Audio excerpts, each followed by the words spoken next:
Né? Vai começar. Começou. Vamos lá. Bem, do livro Evangelho de Chico Xavier, a lição 119, Carlo Martelli. Os espíritos amigos, sempre me dispensaram atenção da bondade, seja minorando os efeitos de qualquer doença de que eu seja portador, especialmente através do passe magnético, água fluidificada, na base da oração. Mas em todos os casos graves da doença física pelos quais tenho passado, eles mesmos me ensinaram a procurar o socorro e a cooperação de médicos competentes e amigos. Naturalmente, para que eu não me sinta uma pessoa pretensamente privilegiada pelo fato de ser médium espírita. O que considero muito natural, porque esta situação me faz reconhecer que sou uma pessoa humana e frágil como tantas outras que necessitam do amparo da medicina para viver e sobreviver. Faz a prece ou eu faço? Eu faço. Tá. Mestre Jesus, amigos espirituais, mais uma vez aqui juntos e unidos, queremos agradecer por essa grande oportunidade de cada vez mais aprendermos o seu Santo Evangelho. E vossos bons amigos espirituais nos guiar, nos intuir para a melhor interpretação dos textos e entendimento.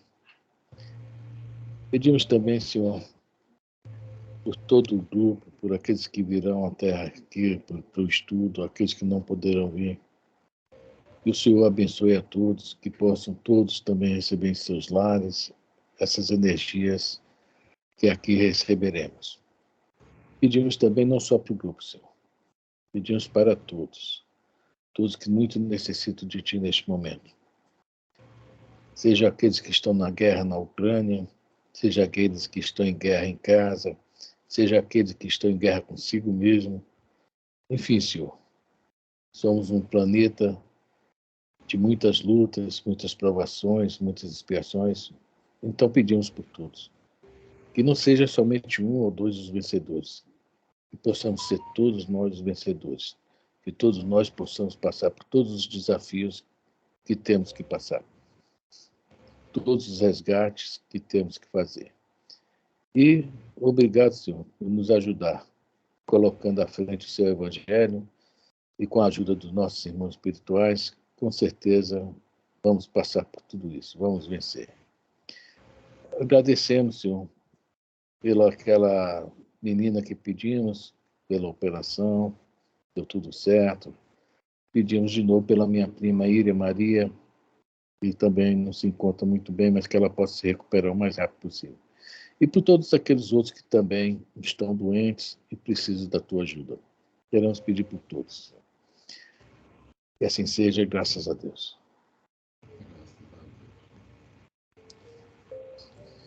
Parece forte, hein, Fran? Nossa Senhora, materializou duas. Uma vez só? Uma vez só. Boa noite, Jorge, Elisa, senhoritas ou senhoras. Boa noite. Boa noite. Boa noite. Eu estava preocupado que está chovendo, pelo menos aqui está pingando, né? Eu pensei, hoje não vai ter estudo, ninguém vai conseguir chegar aqui por causa da chuva, né? Então, boa noite, então, né, para vocês todos. E hoje o nosso estudo é Paulo e Estevão, né? Sim.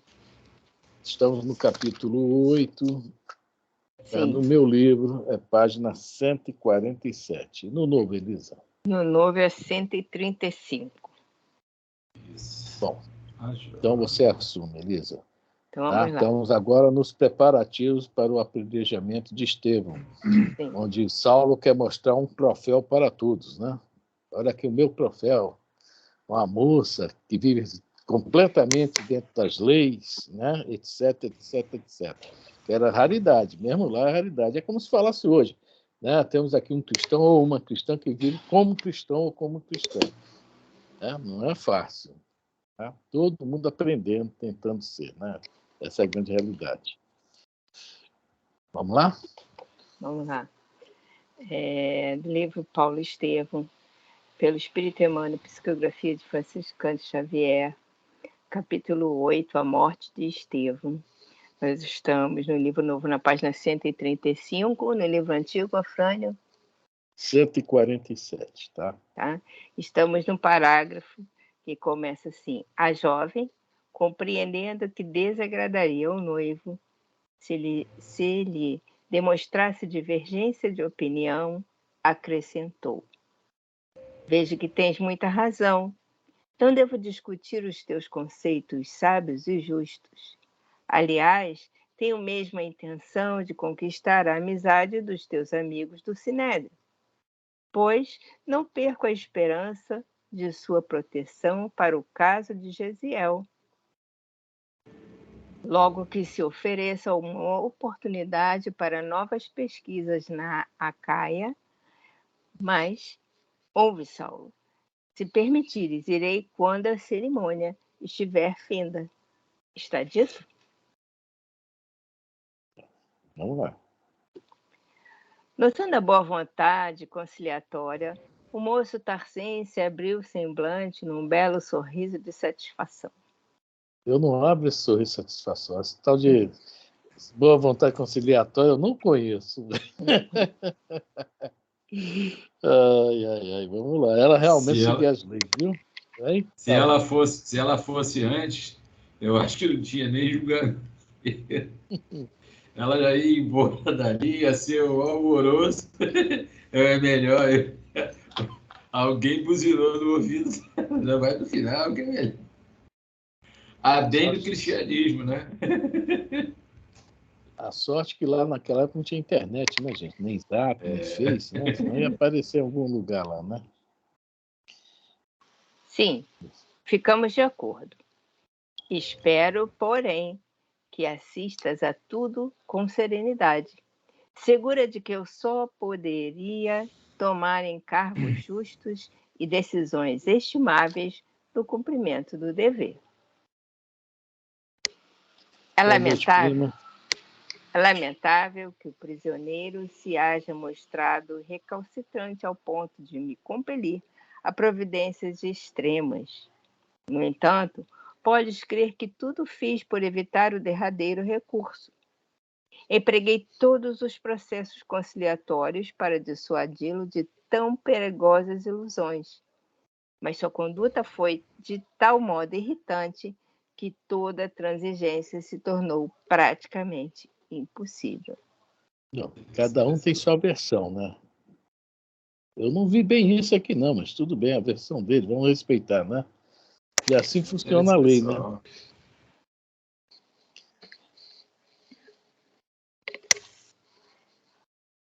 Peraí, só um xixi. Lourdinha, no livro novo, nós estamos na página 135. No velho 148. Eu já me achei. Obrigado. Tá. Boa noite, família. Boa noite. Obrigado, amigo. Tá, nada. Era tarde quando Saulo se despediu, regressando a Jerusalém de alma feliz. Daí a dias, Abigail, em companhia do noivo e da irmã, demandou a cidade, cujo perfil interessante apresentava novos quadros para os seus olhos. A casa de Dalila, na mesma noite da sua chegada, encheu-se de amigos que iam levar a escolhida de Saulo à homenagem da sua admiração. E a jovem de Corinto a todos seduzia com seus dotes naturais, aliados à sólida e bem cuidada formação do espírito. Sua palavra, cheia de ternura, parecia distanciar-se profundamente das futilidades que caracterizavam a mocidade da época. Precisando daquela época? A nossa mocidade? E as atuais? É interessante, mas é coisa de jovem, né? Mas sempre que esses espíritos a gente vê que estão mais à frente que nós, realmente eles não perdem muito tempo com isso, né? São mais diretos ao assunto, né? Têm mais consciência, né? Vamos ver o que é que vai falar agora. Desenvolvido senso moral já, né? É isso. Não, Maturidade, né? maturidade. Sabia aplicar os mais delicados conceitos no trato de todos os assuntos a que era convocada, tirando formosas lições da lei e dos escritos sagrados para definir a posição da mulher em face dos mais íntimos deveres na vida familiar. Isso tudo ela deve à mãe dela, né? Tudo. Tudo. E ao irmão, né? É. Que é mais interessante, né? Ela tirou tudo que dá em todas as leis. Veja bem, ela tinha uma interpretação, né, muito assim, tranquila, né? Muito fácil das leis. Né? Tanto que a gente vai ver depois ela junto a Estevão no plano espiritual, né? Ou seja, também era um espírito muito, muito à frente da gente, né? De vários daquela época, né? Muito adiantado mesmo, né? Vamos lá. O doutor de Tarso sentia-se orgulhoso ao notar a admiração geral por causa de sua personalidade vibrante e carinhosa. Abigail, sintetizando o seu maior ideal, enchia-lhe o coração de maravilhosas promessas. A surpresa dos amigos que o felicitavam com o olhar punha-lhe na alma ardente um júbilo novo. É interessante, né? Vai ver que os caras olhavam assim e falavam, meu Deus, isso não existe. Não existe uma mulher dessa, isso não existe. Né? Porque, conforme fala antes ali, né? Igual nós, na nossa juventude, as futilidades do dia a dia, né? E a menina não, a menina toda legalzinha, né? Outras ideias, né? O dia Vamos lá? seguinte rompeu claro e lindo. Ao sol rútilo de Jerusalém, Saulo despediu-se da noiva amada por atender ainda cedo aos trabalhos do Sinédrio. Então, logo no templo, disse carinhosamente. No templo? Não, então até logo no templo, disse carinhosamente. Ele pergunta, no templo? Perguntou Dalila, admirada, abraçando-se a Abigail. Sim, explicou Solícito. Abigail irá assistir à parte final da punição de Estevão. Mas como? Interrogou ainda a jovem senhora. Mulheres na cerimônia? Sim. Havia as partes. Veja bem, o templo tinha várias divisões, se não me engano, 4 divisões ou 5. Né? Havia uma parte que só o sumo sacerdote podia entrar. Era um quartinho chamado Santo dos Santos. Né? Depois havia outra parte que os sacerdotes e os levitas podiam também entrar. Aí sim viria uma terceira parte, onde poderiam entrar pessoas convidadas, no caso, tem os nomes, tá? As mulheres, mesmo assim, com a participação, até chegar, aí tinha também o pátio dos holocaustos, né, que era onde se fazia o sacrifício, e depois, lá na praça, onde ficavam aquelas barracas, etc., era o átrio do povão, né? O Ranzaretes, gente do povo. Era o átrio dos estrangeiros, etc. Até um estrangeiro, para entrar em alguns lugares, tinha que ter uma permissão, né? Teve que ser também alguém muito destaque naquela sociedade, né? Ou então muito, né? Os saduceus entravam em vários lugares, né? Os saduceus eram os homens da grana, né? Por isso que ela se admirou. Mulheres no templo, né? Vamos lá. Só antes de continuar. E hoje, se a gente for em qualquer instituição religiosa, quem mais está lá, tem mais presença e mais participa, quem são? As mulheres. Não é isso? É. Então, 10 para 2, 10 para 2, 20 para 10, não é? 50 para 15. Vamos Rádio tá ver o vermelho. Maria. Vê lá no Maria Vaz como era. Não sei agora, mas como é que era o Maria Vaz, né? Era aquela multidão de mulheres e 8 homens, 6 homens, né? 20 mulheres, 15 mulheres. Era realmente o maior número. E tanto nos trabalhos também. A participação sempre ativa das mulheres. Né? Ver que como mudou o negócio nesses 2000 anos. Né? Vamos lá? Vamos. A lapidação se dará nas proximidades do altar dos holocaustos, e não nos átrios sagrados, esclareceu. Ao meu ver, não haverá impedimento de representações femininas.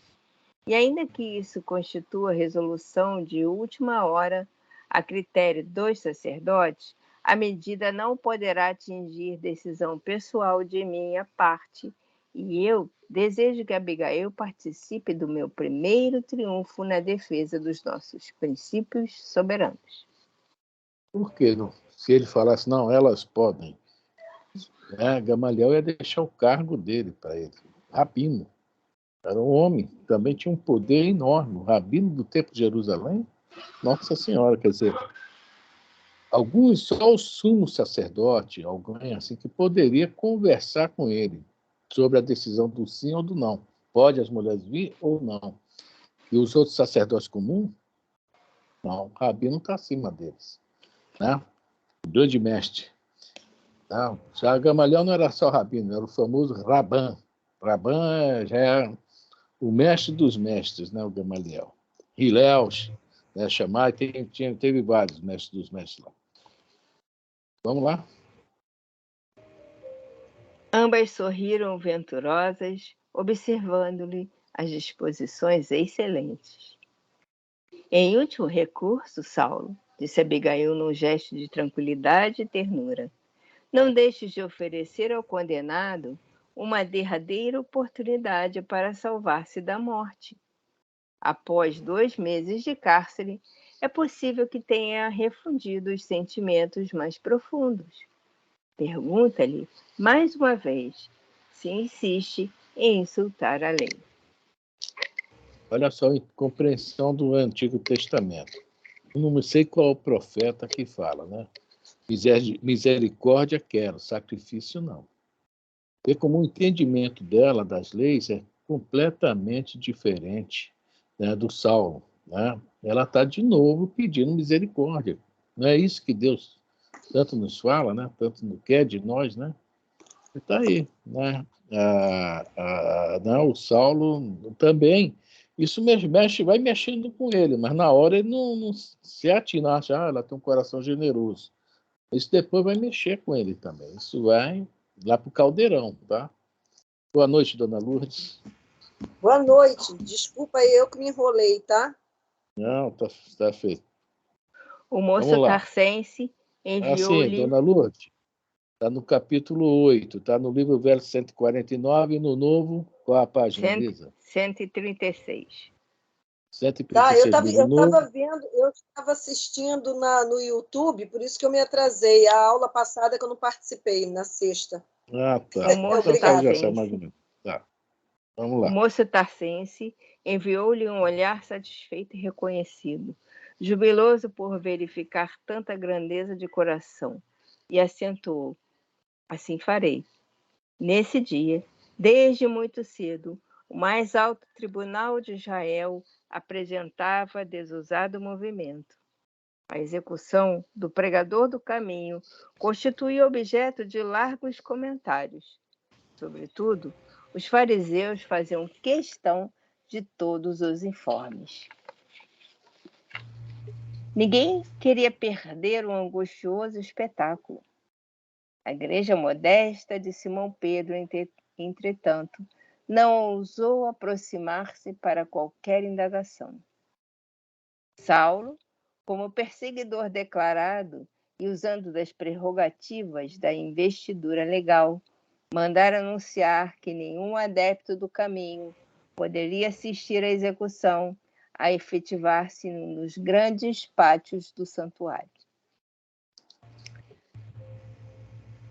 Longas filas de soldados foram dispostas na grande praça para dispensar quaisquer grupos de mendigos que se formassem com intuitos desconhecidos, e desde as primeiras horas da manhã, numerosos pedintes de Jerusalém eram corridos das imediações a golpes de chanfalho.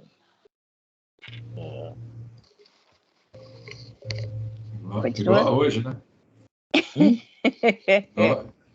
Igual hoje em dia, cacetada em todo mundo. É. Hoje é cacetete, né? Cacetete, é isso que eu estou falando. Depois do meio-dia, autoridades e curiosos reuniam-se ávidos de sensação. No recinto do Sinédrio, em abafado vozerio, aguardava-se o sentenciado, que chegou finalmente, cercado de escolta armada, como se fora um malfeitor comum. Bom, quem já morou em cidade do interior sabe como é que é isso, tá? Quando tem uma novidade na cidade, né? Na minha época tinha as touradas que chegava lá, os circos, né? Era aquele... À noite todo mundo queria ver aquilo, né? O circo chegou e tal. Podia não ter nada do circo, mas era uma coisa novidade, né? Um espetáculo à parte, né? Uma coisa que assim, quebrava a rotina. Aí naquela época não havia muitas coisas, principalmente nesse caso aí, devia haver muito tempo que não havia, né, assim, essa execução tão forte da lei. E quem fazia geralmente eram os romanos, né? Faziam, né, as execuções, né? Mas aí no caso não, era o próprio Sinédrio que estava fazendo, né? Diferente. Jesus mesmo não foi o Sinédrio, foram os romanos que executaram Jesus. Foi a trama, nós conhecemos, e chegou aos romanos que fizeram a execução, tá? Mas aqui é um caso à parte, Raul. Não, conclua aí. Não, é isso mesmo que eu falei, né? Foi patrocinada lá pelo Sinédrio. Mas tinha romanos, soldados romanos ali tomando conta do negócio ali. Porque quando ele foi açoitado lá, e em dado momento, e quem o vestiu, que rasgaram a roupa dele, deixaram ele meio nu, tá? Eu acho que foi um romano até que o ajudou a se recompor. Aqui está escrito aqui. Isso mesmo. O que aconteceu? Os judeus, né, os israelitas, eles não queriam a expansão do legado de Jesus, porque eles não reconheciam ele como o Messias e achavam que ele era perigoso pelas ideias que ele estava pregando, porque ele estava movimentando a maioria, que a maioria eram os gentios, era a turba, eram os pobres, a maioria, e inclusive estava levando pessoas de alta classe com ele também. Então isso para eles era perigoso. E aí, o que eles fizeram? Eles, para não criarem confusão com Roma, porque Roma tudo batia neles, Roma crucificou muito deles também, né? Eu li naquele Zelota, Roma crucificou muitos deles. Então, para não contrariar Roma, eles foram e pediram o apoio do Pilatos, que era o governante naquela época daquela região. E aí o Pilatos, claro, acionou o exército dele, que era o exército daqueles, né? Mal e bravo. Só gente boa. Só gente boa. Porém, em toda árvore sempre tem um fruto bichado e um bom, né? E aí a gente vê que teve soldados que acabaram até se convertendo também, né? Convertendo. E só para posicionar, ao lado do Sinédrio, do templo, tinha a famosa Torre Antônia. Tá? A Torre Antônia era bem mais alta, acima de tudo, e lá de cima os romanos assistiam todo o movimento que acontecia por ali, no centro de Jerusalém. Esse detalhe também. Ali ficava o batalhão romano, né? Tipo um quartel, né? Precisou, a rapaziada já descia, né? Uma turma muito boa, muito educada. Eles toda hora, os judeus não podiam se aglomerar, porque a aglomeração de 3, 4, 5 já representava um problema que podia ser um motim. E tudo que eles queriam era que eles estivessem ali no pé deles. E o povo judeu queria se libertar. Então, eles não podiam deixar eles se amotinarem. E o Sinédrio se interessava em quê? Em manter uma amizade, né? Manter a paz com o governo romano para ficar tudo bem para eles, entendeu? Tudo um jogo de interesse, digamos assim. Posso tecer um comentário? Se eu estiver errado, aí me ajudem aí. Eu li há muitos anos, é um livro apócrifo, eu não me lembro o nome do livro, nem nada. Falando de Fortaleza Antônia, teve a tal rebelião. Por que o Pedro andava com uma espada embainhada? E alguns outros também. Porque tem o Tiago, né? São dois Tiagos. O Tiago, um que era primo irmão de Jesus, ou irmão de Jesus, que eu acredito que deve ter sido filho, porque o José, a esposa dele tinha falecido. Aí ele casou com a Maria, foi viver, né? E o Jesus é um filho único de Maria, mas tinha descendência. Então, como era filho de José, esse Tiago aí é o que seguiu Jesus, e é aquele que ficou lá divergindo do Paulo aí na casa, no caminho, né? É esse aí. Então, ele também era um que andava lá lembra de uma passagem que desceu alguém por cima do telhado e Jesus lá dentro, pessoal, ainda disse assim, ó, tua mãe e teus irmãos estão aí fora. Mas não é isso que eu quero comentar. Eu estou falando que esse pessoal andava realmente. Então, aconteceu que o Barrabás, na época, antes de ser preso, ele tinha liderado um motim. E o pessoal lá de cima da Fortaleza Antônia, a jogada era entrar na Fortaleza Antônia, que era um ponto estratégico para dominar e tirar os romanos dali. O Dimas, o chamado bom ladrão, é aí que eu gostaria de chegar. Esse povo aí, esse Dimas era o segundo na hierarquia, primeiro Barrabás e o Dimas, e tinha um terceiro, que eu não sei se é aquele outro lá que também foi crucificado, junto aos três ladrões. Não sei se é esse, eu não me lembro. Então, depois, a história todo mundo sabe qual foi, né? Trocar um pelo outro. Eu li isso. Estou falando só da Fortaleza Antônia, porque na Fortaleza Antônia foi um massacre. Tá? Que eles entraram e os romanos detonaram todo mundo. Só quero líder. Pegaram os três líderes, né? Porque eles tinham lá os seus contatos. Como hoje, é a mesma coisa hoje. Os seus, como é que os infiltrados. É. É por aí, bem mesma assim. coisa. Não mudou nada. X9. X9. É bem assim. Isso aí. Porque a turma não era mole, não. E eles Não, tentando se libertar. Só que eles não tinham ideia do tamanho do exército romano. Eles não tinham a mínima ideia. Né? O problema era esse. Se eles tivessem ideia, eles não iam tentar fazer isso. Estava todo mundo vivo. Não é mole. Vamos lá? Deixa eu Alguém mais quer falar um alguma pedacinho. coisa? Rapidinho, Fran. Se eles tivessem ideia do que aconteceu antes, lembra do filho do Emanuel que foi raptado? Que o judeu criou o filho dele para fazer uma artimanha, e depois o Emanuel, a gente fala Emmanuel, né? O senador Lentulus foi cego, e o outro senador que foi lá, os caras arrancaram o coração dele, né? Se eles tivessem memória, eles não caíam nessa esparrela. É o que você acabou de comentar aí, né? É tudo emoção, né? Vamos lá, vamos para dentro. Como hoje, pessoal aí, vamos para cima, e acontece aí, dá no que dá. É verdade. É tudo emoção. É aquele Estevão, mar agitado que Jesus caminha em cima. Vamos lá. Estevão apresentava-se bastante desfigurado, embora o semblante não traísse a peculiar serenidade. O passo tardio, o cansaço extremo, as equimoses das mãos e dos pés patenteavam os pesados tormentos físicos que lhe eram infligidos à sombra do calabouço. A barba crescida alterava-lhe o aspecto fisionômico. Todavia, os olhos tinham a mesma fulgurância de cristalina bondade. Em meio da curiosidade geral, Saulo de Tarso o encarou satisfeito. Estevão pagaria final às incompreensões e os insultos.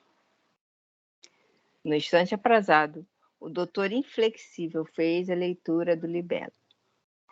Antes, porém, de pronunciar a sentença última, fiel ao que prometera, mandou que os soldados empurrassem o condenado até a sua tribuna. Enfrentando o pregador do Evangelho, sem qualquer expressão de piedade, interrogou com aspereza: estarias disposto agora a jurar contra o carpinteiro Nazareno? Lembra-te que é a última oportunidade de conservares a vida. Deixa eu falar uma coisinha aqui. Eu tenho certeza que o Estevão jamais negaria Jesus, assim como a Joana, né? A Joana de Cusa, né? Mas, supondo que o Estevão soubesse antes, a tua irmã está ali, a Abigail. Olha, colocamos uma situação aqui que não aconteceu. Né? E ele queria tanto ver a irmã, olha só. Né? Mas eu tenho certeza que é diferente de nós, né? Ele não tem aquele negócio da fé, não. Ele tem a certeza em Deus, é diferente de nós. Fala, Jorge. Por isso que alguém bafejou no ouvido dela. Eu só vou depois, não vai antes, não, senão daria também isso aí. Né? Analisemos o caso, quando Abigail disse, num gesto de tranquilidade e ternura, né, não deixe de oferecer ao condenado uma derradeira oportunidade. Aqui é, ó, nega ele que eu te solto. É ruim. Mas o Estevão não era disso, né? Estou falando isso aí. Desde o início a gente vê quando ele defendeu o pai, foi para as galeras, né, etc. Mostrou o caráter, é verdade. É como diz o Emmanuel no prefácio desse livro, sem Estevão não haveria Paulo. Ele seria sempre Saulo, né?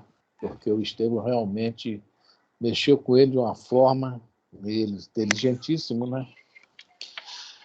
Vamos lá? Alguém das meninas querem falar alguma coisa? Estão as pré-escaladas aí embaixo, aqui no meu visor.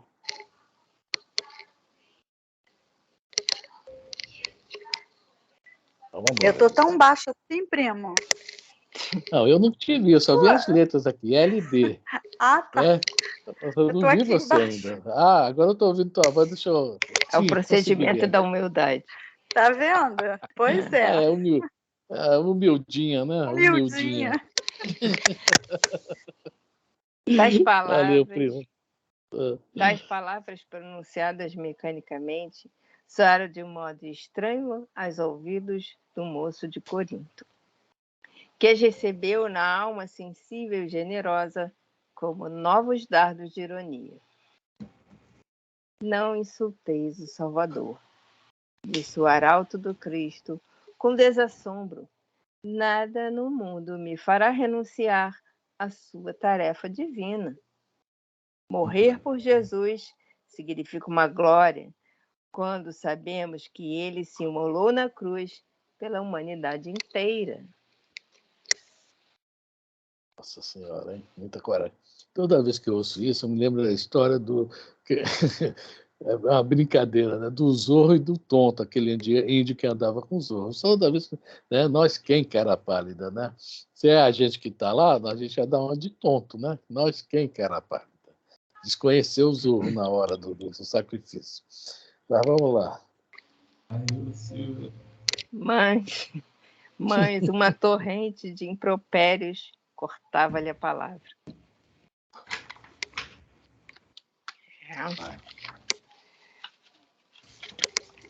Basta. Apedrejemo-lo quanto antes. Morte ao imundo. Abaixo o feiticeiro. Blasfemo. Caluniador. Você vê como a massa, né? Sempre, né? Seguindo, né? Um grito de comando, né? De repente eles nem estavam com tanta raiva assim, mas nessa hora vem as emoções, coloca todos os seus problemas nisso, como se a solução estivesse ali, né? Descarrega, digamos assim, né? Bem assim. É bem assim. Hoje é diferente. As pessoas não descarregam a sua ira, a sua raiva, a sua contrariedade de uma hora para outra por qualquer coisa. fazendo protestos, criando problemas de todos os matizes, em todas as situações possíveis, não é? A gente vê cada caso hoje, né? Quer dizer, mais ou menos isso aí. Né? A gritaria tomava proporções assustadoras. Alguns fariseus, mais irritados, burlando os guardas, aproximaram-se de Estevão, tentando arrastá-lo sem compaixão. Entretanto, ao primeiro puxão na gola rota, um pedaço da túnica rafada ficava-lhe nas mãos. Foi necessária a intervenção da força armada para que o moço de Corinto não fosse estraçalhado ali mesmo pela multidão furiosa e delirante. Saulo, em altas vozes, ordenou a intervenção dos soldados. Queria a execução do discípulo do Evangelho, mas com todo o cerimonial previsto. Consegui? Continua. Estevão tinha agora o rosto enrubescido, envergonhado. Seminu foi auxiliado por um legionário romano a recompor os sobejos da veste em frangalhos, acima dos rins, para não ficar inteiramente nu. Com a mão trêmula, pelos maus tratos recebidos, procurava limpar a saliva que os mais exaltados lhe haviam esputado em pleno rosto. Forte pancada... Mas só um instantinho. No Antigo Testamento, fala que Jesus utiliza a palavra raca, né, para a gente nunca falar raca para, né, o adversário, etc.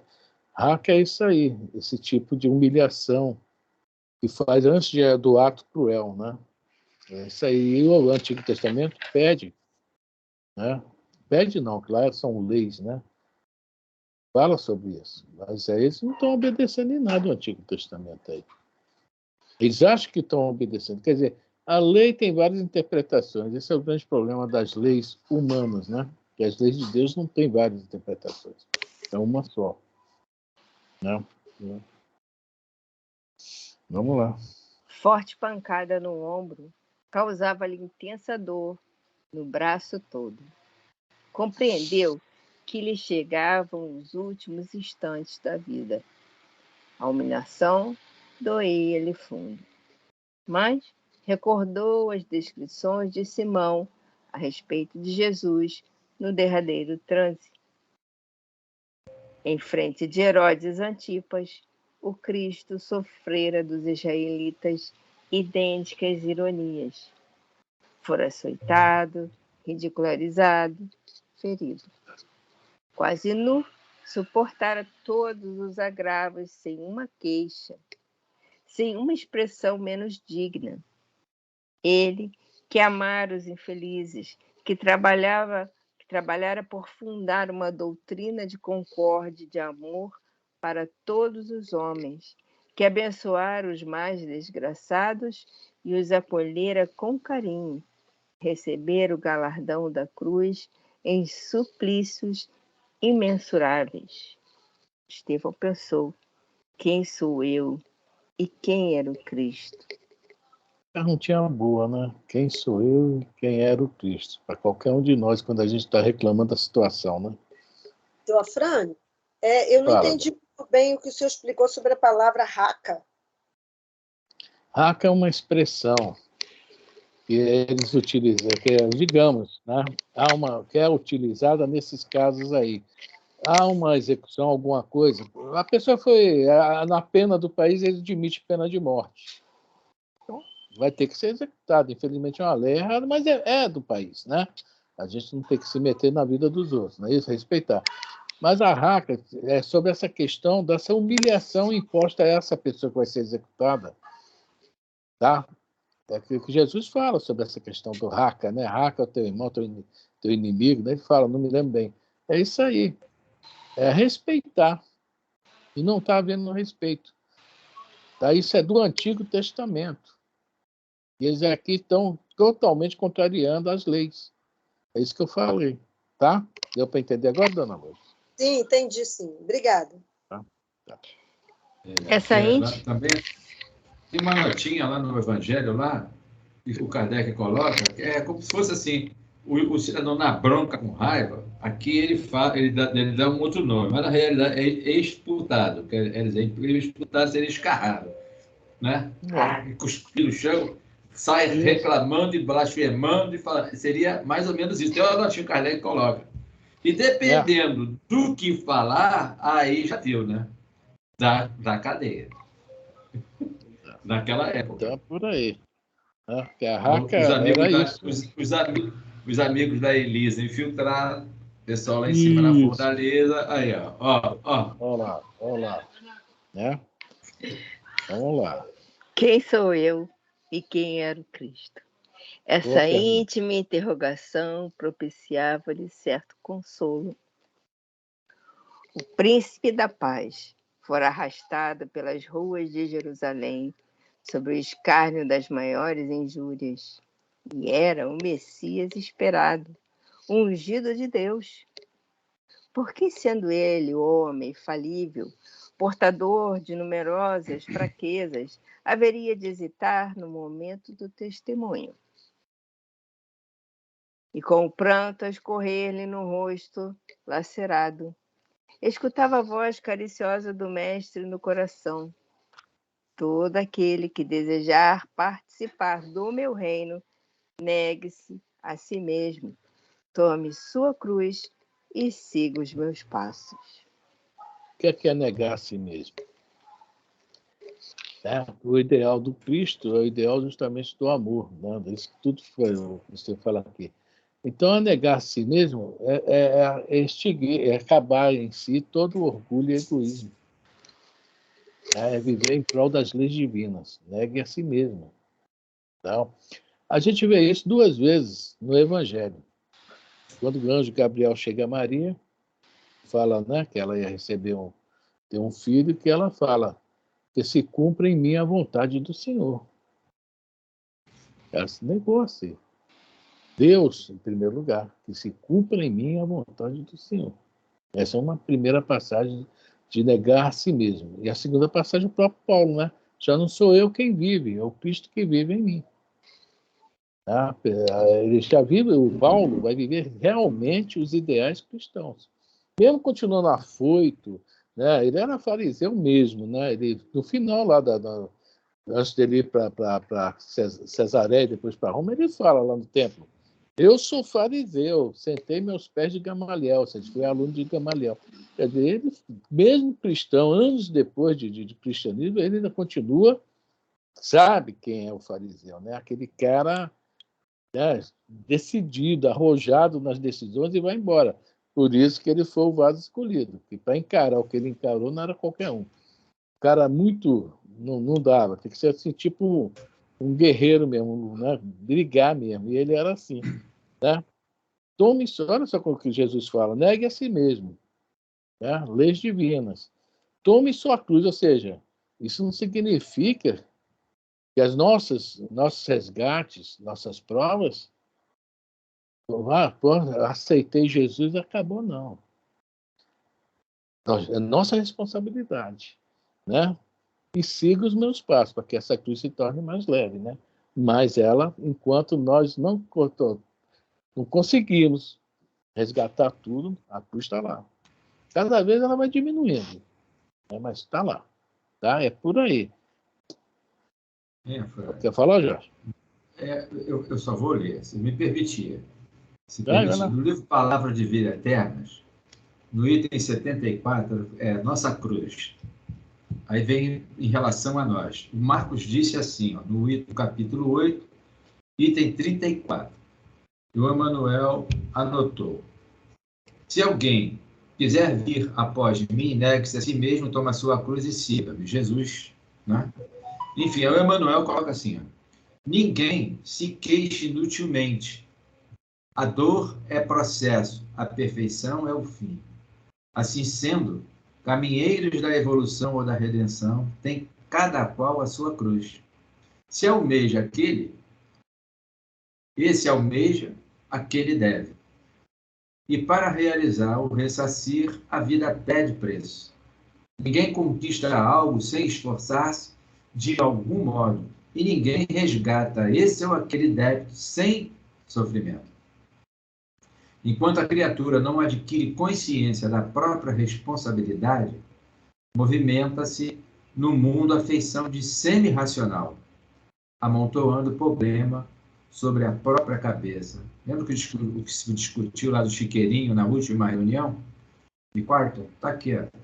Entretanto, acordando para a necessidade da paz consigo mesmo, descobre de imediato a cruz que lhe cabe ao próprio burilamento. Encarnados e desencarnados jungindo-os. A tarefa vincula-se todo o mesmo e positivo de progresso e resgate. No círculo carnal, a cruz é a dificuldade orgânica, o degrau social, o parente infeliz. No plano espiritual, é a vergonha do defeito íntimo não vencido, a expiação da culpa, o débito não pago. Tenhamos, pois, a coragem precisa de seguir o Senhor em nosso anseio de ressurreição e vitória. Para isso, porém, não nos esqueçamos de que será preciso olvidar o egoísmo instante e tomar a nossa cruz. Esse é o Emmanuel aqui, deixando claro para a gente, fazendo um paralelo aí do que seria isso, né? A gente suportar isso. Desculpe aí eu ler. Não, isso aí. Tem muito a de ver enriquecer. com o que está de enriquecer, né? Está sendo falado aqui, né? É isso que o Estevão está pensando, né? Alguém mais quer comentar? Vai, Elisa.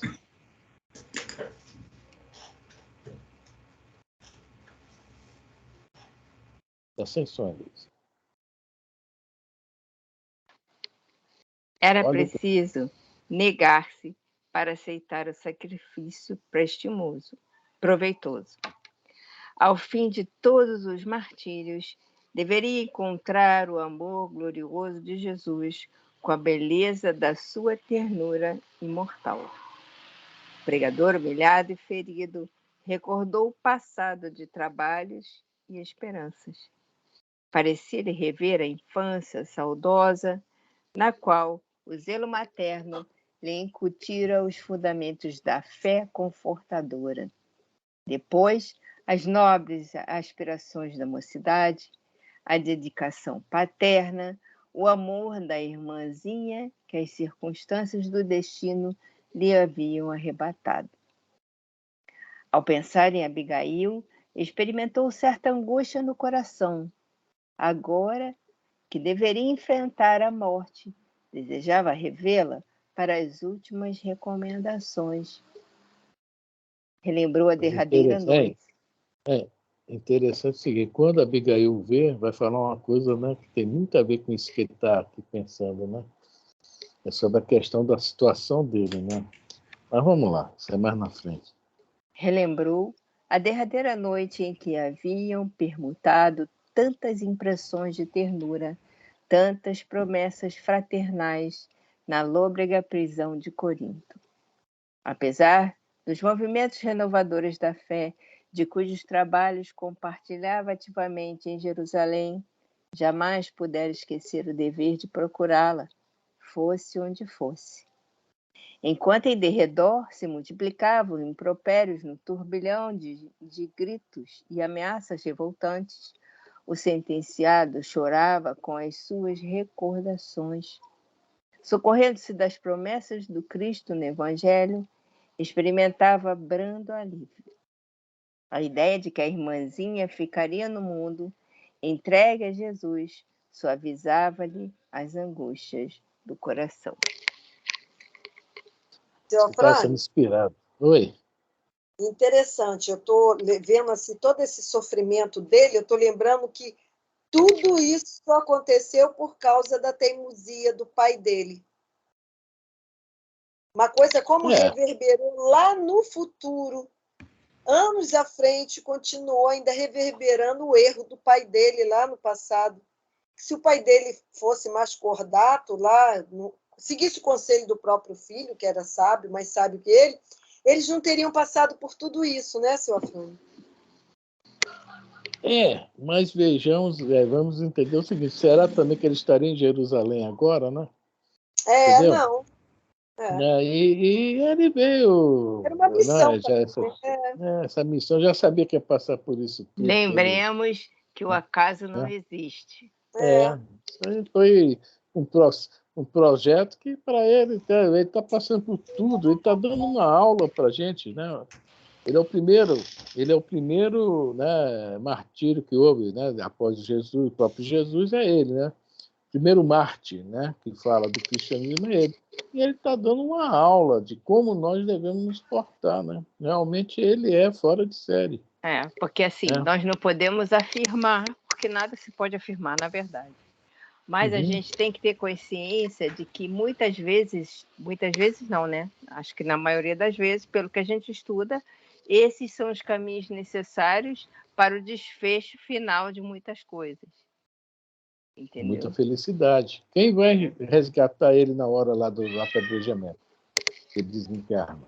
Mas vamos ver quem é que resgata ele. Não dá spoiler, não. Vamos lá, vamos embora.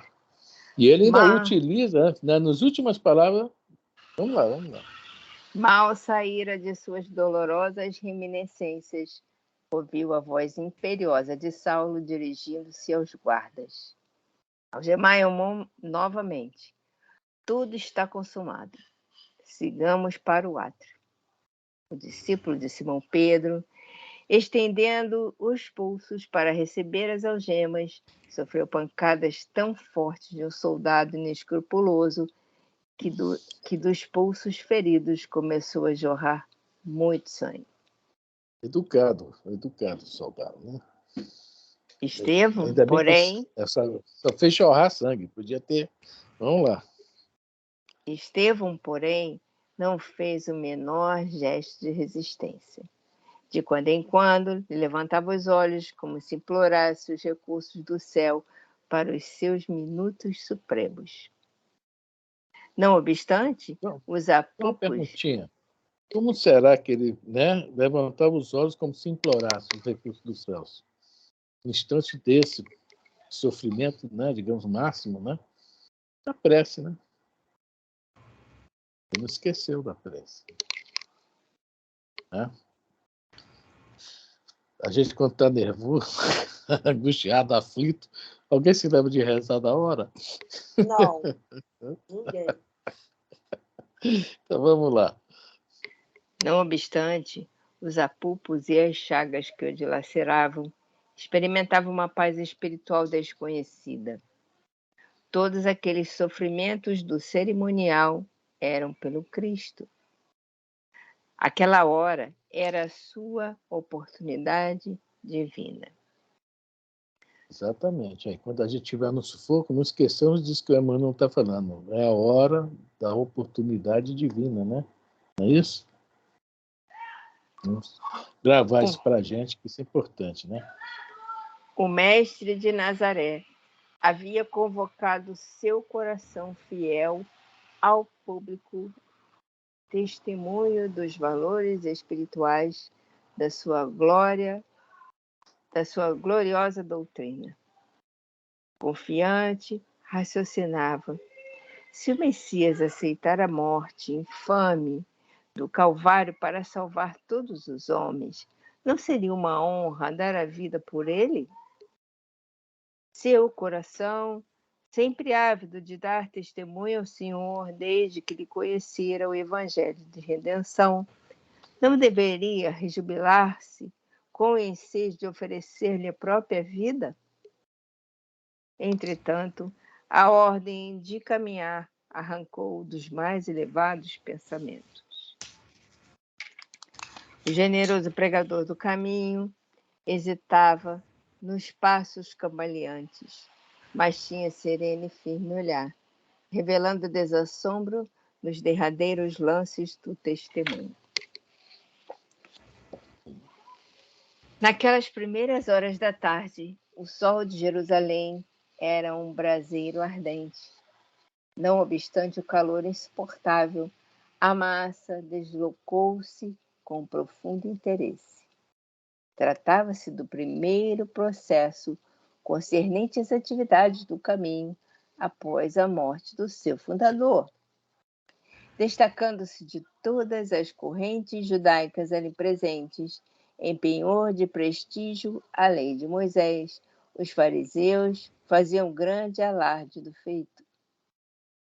Ladeando o condenado, faziam questão de atirar-lhe no rosto as mais pesadas injúrias. Faz o maior alarde. Se fosse hoje, seria a torcida de um time aí que a gente conhece, que faz o maior alarde, né? Então, é isso aí. Os fariseus sempre se destacando, né? Eles gostavam de maior... Eles precisavam mais disso, né? Que os outros, né? E, afinal de contas, nós já falamos sobre os fariseus, né? Eles viviam disso. Eles se utilizavam, entre aspas, que não era bem o altar, mas do altar para a sobrevivência. Então, eles tinham que fazer barulho. Tinha que ter público. Algo parecido com algumas coisas que nós vemos hoje ainda, né?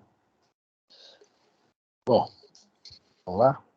Ele, porém, embora evidenciasse profunda tristeza, caminhava seminu, sereno, imperturbável. A sala de reuniões do Sinédrio não distava muito do átrio do templo, onde se realizaria a macabra cerimônia. Apenas alguns metros, e a caminhada terminava, justamente no local onde se erguia o enorme altar dos holocaustos. Tudo estava preparado a caráter, como Saulo deixara perceber em seus propósitos.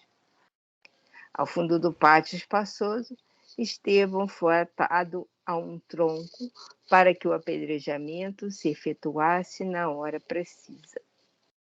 Arrumaram até um tronco lá, né? Agora você vê, né, menino? O apedrejamento, o cara ainda está algemado e ainda tem que ser amarrado a um tronco. Não precisava de nada disso, né? É um supra-sumo da maldade. Era todo um ritual, né? Era um ritual. É um ritual, porque... né? E na cabeça deles também era porque o povo ficasse, de novo, né, o temor de Deus, né? O povo ficasse com medo de quem não seguisse as leis de Moisés, né? Poderiam passar pelo mesmo processo. Era um modo também de, né? Não é amar a Deus, é temer a Deus, né? Só que esse temer a Deus é uma coisa totalmente humana, né? Nossa. Né?